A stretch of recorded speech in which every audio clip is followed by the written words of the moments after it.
রাসূল সাল্লাল্লাহু আলাইহি ওয়াসাল্লামের সাহাবায়ে কেরাম এই উম্মতের সর্বোত্তম মানুষ। আল্লাহ তাআলা তাদের রাসূল সাল্লাল্লাহু আলাইহি ওয়াসাল্লামের সঙ্গী হওয়া এবং তার ধর্মকে প্রতিষ্ঠিত করার জন্য নির্বাচিত করে নিয়েছিলেন। তাই প্রত্যেক মুসলমানের উচিত তাদের মাহাত্ম্য স্বীকার করা এবং তাদের অনুসরণ করা। একসময় পৃথিবীতে মানুষ দীর্ঘ হায়াত পেত, 1000 বছর কিংবা তারও বেশি। সেটা এখন কমতে কমতে 100 বছরেরও নিচে চলে এসেছে। হযরত সালমান ফার্সি রাদিয়াল্লাহু আনহু ছিলেন এরকম একজন। তিনি দীর্ঘ হায়াত পেয়েছিলেন, কয়েকশো বছর। তার যুগে অন্য কেউ এত হায়াত পাননি। দীর্ঘ জীবনের ঘটনাও দীর্ঘ হয়ে থাকে। এজন্য তার ইসলাম গ্রহণের ঘটনা 2-1 দিনের নয়, বরং 100 বছরের। প্রিয় সুধী, আমরা আজ এই মহান সাহাবীর ইসলাম গ্রহণের ঈমানদীপ্ত ঘটনাটি জানব। তাই অনুরোধ করব, না টেনে পুরো আলোচনাটি শুনুন। পারস্যের ইস্পাহান অঞ্চলে একটি গ্রামের নাম জায়ান। এই গ্রামেই তার জন্ম এবং বেড়ে ওঠা। যুবক বয়স পর্যন্ত তিনি এখানেই ছিলেন। তার বাবা ছিলেন গ্রামের সর্দার, সবচেয়ে ধনী ব্যক্তি। কোনো এক অজানা অমঙ্গলের আশঙ্কায় তিনি তার প্রিয় সন্তানকে গৃহবন্দী করে রাখতেন। পায়ে বেড়ি পর্যন্ত পরালেন। যুবক বয়সে বন্দিত্ব ভালো লাগার কথা নয়। সালমানেরও ভালো লাগলো না। একদিন সুযোগ বুঝে ঘর ছেড়ে পালালেন। সৃষ্টিকর্তার ইবাদতে খুবই আগ্রহ ছিল সালমানের। তিনি এজন্য সর্বদাই জীবন উৎসর্গ করতে পছন্দ করতেন। তার পিতার ধর্ম ছিল মাজুসি। তিনি আগুনের পূজা করতেন, আর সারাক্ষণ এই আগুন জ্বালিয়ে রাখার দায়িত্বও ছিল সালমানের। এসব কাজে তার আগ্রহের কখনোই কমতি ছিল না। তবে কোনো একদিন গ্রামের গির্জায় ঢুকে তিনি খ্রিস্টানদের ইবাদতের পদ্ধতি দেখলেন এবং এই পদ্ধতি তার খুবই পছন্দ হলো। সেই থেকেই খ্রিস্টান ধর্মের প্রতি ঝুঁকে পড়েন। তখন এই ধর্মের উৎস ছিল শাম দেশে। তিনি স্থানীয় খ্রিস্টানদের সহায়তায় দামেস্কে পাড়ি জমান। দামেস্কে তিনি একেবারেই নতুন। এই প্রথম গ্রামের বাইরে কোথাও তিনি এলেন। কাউকেই চেনেন না। লোকজনকে জিজ্ঞেস করে করে এক গির্জায় গিয়ে উঠলেন। গির্জার পুরোহিতকে নিজের বাসনা বললেন, আমি খ্রিস্ট ধর্মের প্রতি আকৃষ্ট হয়েছি। আমার ইচ্ছা আপনার সহচর্যে থেকে আপনার খিদমত করা, আপনার নিকট থেকে শিক্ষা লাভ করা এবং আপনার সঙ্গে প্রার্থনা করা। এরপর থেকে সালমান রাদিয়াল্লাহু আনহু তার সঙ্গেই থাকা শুরু করলেন। ধনীর আদরের দুলাল ছিলেন সালমান। সব ছেড়ে এই বৈরাগ্য জীবনেই তিনি শান্তি খুঁজে পেলেন। কিছুদিনের মধ্যেই লোকটি মারা গেল। তার জায়গায় এলো নতুন পুরোহিত। নতুন মানুষটিকে তার খুবই ভালো লাগলো। তিনি দুনিয়া বিরাগী এবং ইবাদত গুজার, সঠিক খ্রিস্ট ধর্মের প্রচারক এবং ধারক। সালমান সর্বস্ব দিয়ে তার সেবা করতেন। দুজন আত্মার আত্মীয় হয়ে উঠলেন। এভাবে লম্বা একটা সময় অতিবাহিত হলো। তারপর সেই পুরোহিত ইন্তেকাল করলেন। মৃত্যুর আগে তিনি সালমানকে অন্য একজন পুরোহিতের সন্ধান দিয়ে গেলেন। সেই পুরোহিত থাকেন মসুল শহরে। সালমান রাদিয়াল্লাহু আনহু সময় নষ্ট না করে মসুলের উদ্দেশ্যে রওনা হলেন। শুরু হলো আবার নতুন করে সালমানের জীবন। মসুলের লোকটিও ভালো, কিন্তু কিছুদিনের মধ্যে তিনিও পরপারে পাড়ি জমান। এবার সন্ধান পেলেন নাসিবিন শহরের অন্য এক পুরোহিতের। অতঃপর তিনি সেখানে চলে গেলেন। নিষ্কলুষ চরিত্রের অধিকারী এই পুরোহিতও বেশি দিন বাঁচলেন না। তিনি মৃত্যুর আগে সালমানকে বললেন, আমুরিয়াতে অন্য একজন পুরোহিত রয়েছে সৎ, তুমি তার কাছে চলে যাও। তিনি ছাড়া সত্যপথের উপর প্রতিষ্ঠিত রয়েছে এমন কাউকে আমার জানা নেই। অতঃপর সালমান রাদিয়াল্লাহু আনহু সময় নষ্ট না করে আমুরিয়ার উদ্দেশ্যে রওনা হলেন। ওই লোককে খুঁজে বের করলেন, তার সঙ্গে থাকার অনুমতি চাইলেন। অনুমতি মিললে তার সঙ্গেই থাকতে শুরু করলেন। নতুন এই পুরোহিত লোকটি আগের 3 জনের মতো একই পথ ও মতের অনুসারী। সালমানের তাকেও ভালো লাগলো। তবে এই ভালো লাগাও বেশি দিন টিকল না। আল্লাহর ইশারায় তিনিও খুব দ্রুত জীবনের অন্তিম মুহূর্তে পৌঁছে গেলেন। এ সময় সালমান তাকে জিজ্ঞেস করলেন, আমার অবস্থা তো আপনি ভালোভাবেই জানেন, এখন আমাকে কি করতে বলেন, কার কাছে যেতে পরামর্শ দেন? পুরোহিত বলল, বৎস, আমরা যে সত্যকে ধরে রেখেছিলাম সেই সত্যের উপর ভূপৃষ্ঠে অন্য কোনো ব্যক্তি অবশিষ্ট আছে বলে আমার জানা নেই। তবে অদূর ভবিষ্যতে আরব দেশে একজন নবী আবির্ভূত হবেন। তিনি ইব্রাহিমের দিন নতুনভাবে নিয়ে আসবেন।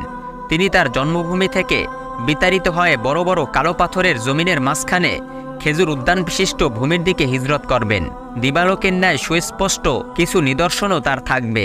তিনি হাদিয়ার জিনিস তো খাবেন, কিন্তু সৎকার জিনিস খাবেন না। তার 2 কাঁধের মাঝখানে নবুয়তের মোহর থাকবে। তুমি পারলে সেই দেশে চলে যাও। এরপর পুরোহিত মারা গেলেন। এখন সালমান পুরোপুরি নিঃসঙ্গ হয়ে পড়লেন। গন্তব্য এখন অনেক দূর, পথ চেনা নেই। একা একা যাওয়া সম্ভবও নয়। কোনো কাফেলা পেলে সহজ হতো। আরবরা এখানে ব্যবসা করতে আসে, তবে তা সব সময় নয়, বছরের নির্দিষ্ট কিছু সময়। এরকম কোনো আরব কাফেলার অপেক্ষা করা ছাড়া আর কোনো উপায় নেই। অপেক্ষার প্রহর যখন শেষ হলো, তখন আরবের একটা কাফেলা পাওয়া গেল। আমুরিয়াতে থাকাকালে সালমান রাদিয়াল্লাহু আনহু কিছু গরু ও ছাগলের মালিক হয়েছিলেন। সেগুলোর বিনিময়ে কাফেলার লোকজন তাকে নিতে রাজি হলো। কাফেলার লোকজনের স্বভাব কেমন ছিল সালমান রাদিয়াল্লাহু আনহু তা জানতেন না। তখনকার সময় আরবদের চরিত্র বলতে কিছুই ছিল না। এই কাফেলার লোকজনও তেমন। তারা সালমানের সাথে বিশ্বাসঘাতকতা করল। ওয়াদি আল কুরা নামক স্থানে তাকে এক ইহুদির নিকট বিক্রি করে দিল। এভাবে বিক্রি হয়ে গেলে মানুষ আর স্বাধীন থাকে না, দাস হয়ে যায়। সালমানও তাই হয়ে গেলেন। ওয়াদি আল কুরা হচ্ছে মদিনা ও শামের মধ্যবর্তী একটি জায়গা।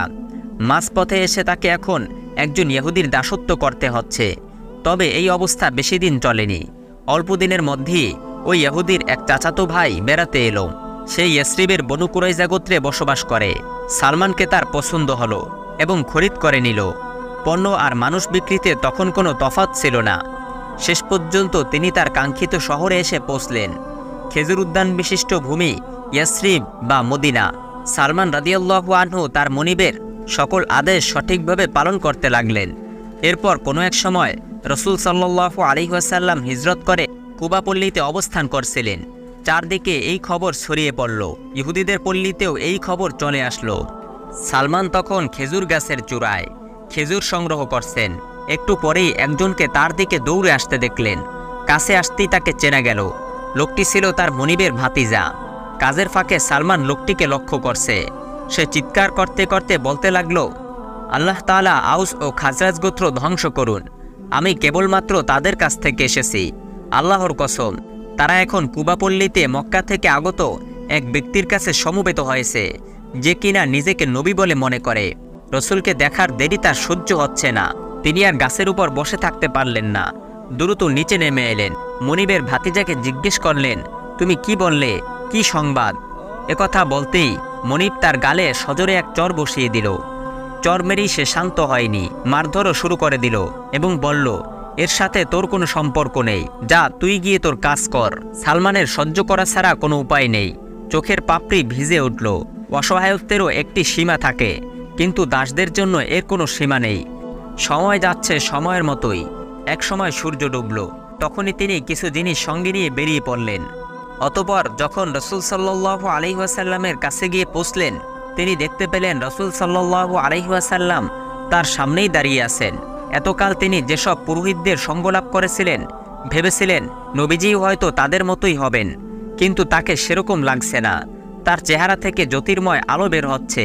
এই আলো পুরো কুবা পল্লীকে আলোকিত করে ফেলেছে। তিনি তার সঙ্গীদের সাথে কথা বলছেন। অতঃপর সালমান রাদিয়াল্লাহু আনহুর কাছে যা ছিল তিনি তা রাসূলের হাতে দিয়ে বললেন, আমি এগুলো আপনার জন্য সদকা হিসেবে সংগ্রহ করেছি। শুনেছি আপনি একজন পুণ্যবান ব্যক্তি। আপনার কিছু সহায় সম্বলহীন সঙ্গী সাথী আছেন।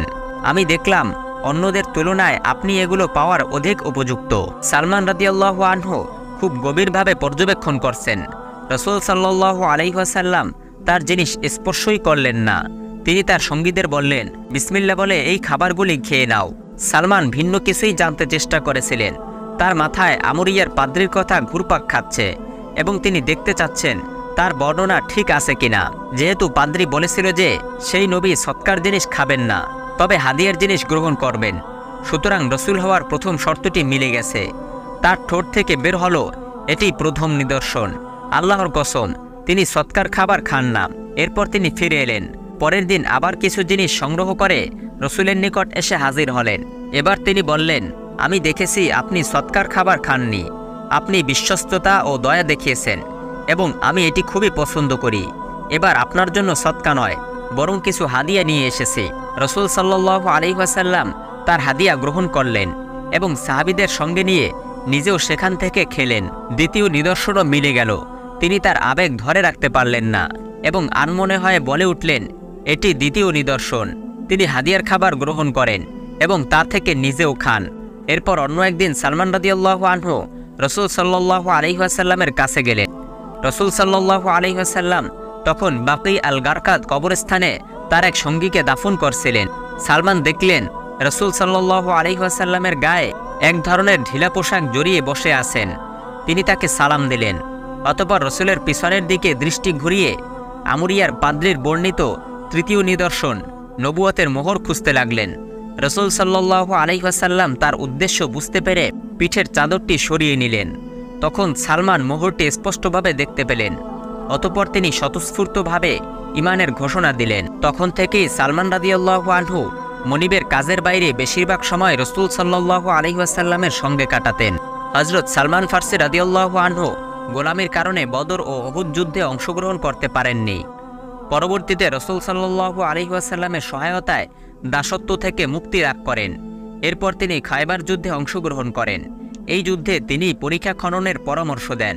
রসুল সাল্লাল্লাহু আলাইহি ওয়াসাল্লামের সোহবতে তিনি ইলম ও মারেফাতে বিশেষ পারদর্শিতা লাভ করেন। জুহুদ ও তাকওয়ায় তিনি ছিলেন বাস্তব নমুনা। তিনি জীবনে কোনো বাড়ি তৈরি করেননি। কোথাও কোনো প্রাচীর বা গাছের ছায়া পেলে সেখানেই শুয়ে যেতেন। ওসমান ইবনে আফফান রাদিয়াল্লাহু আনহুর খেলাফতকালে তিনি ইন্তেকাল করেন। মৃত্যুর সময় তার সম্পদের মধ্যে ছিল একটি বড় পেয়ালা, তামার একটি থালা এবং পানি পান করার একটি পাত্র। প্রিয় সুধী, আজ এ পর্যন্তই।